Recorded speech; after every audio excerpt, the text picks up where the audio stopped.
Hey guys, it's Savannah with Ecofine Properties, and today I want to talk about closing costs because the reality is whether you're buying or selling here in Florida, there's a good chance you're going to be paying some sort of closing costs. And if you're not prepared, they can come as a pretty big surprise. Now, to start off, I want to cover who typically pays what. And the reality is that answer depends on which county you are buying or selling in, right?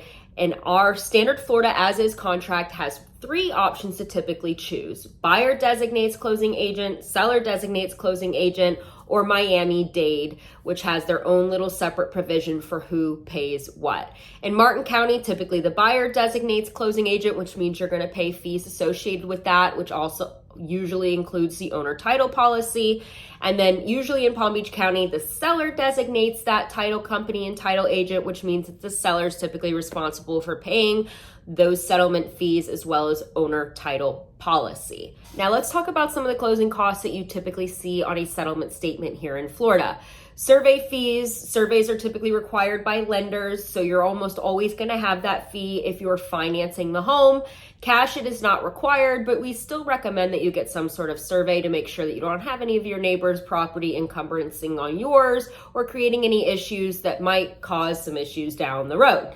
Title search and lien searches, pretty straightforward. We're going to do a search on the title, make sure there's no liens or any issues that could become the buyer's issue once you purchase the property.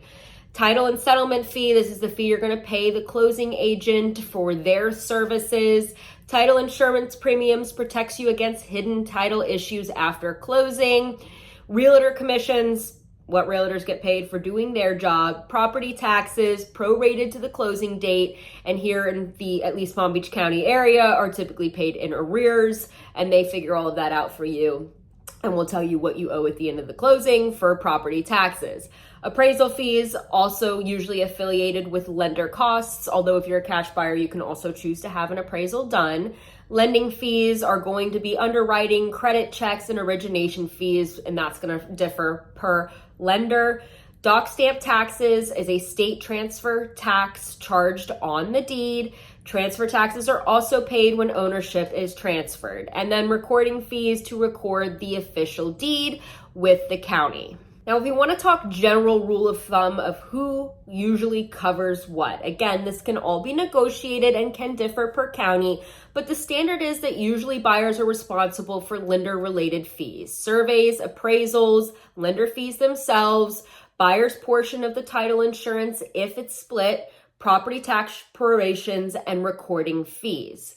While sellers are usually responsible for covering things like realtor commissions, owner's title insurance, transfer taxes, and doc stamp taxes, as well as the seller's shared portion of the prorated property taxes and title company cost closing fees if, depending on how the contract is set up, they're designating the closing agent. But remember, at the end of the day, everything is negotiable. There's a box you're going to check on the contract, which is pretty much going to designate who covers what unless otherwise negotiated by your agent or by yourself.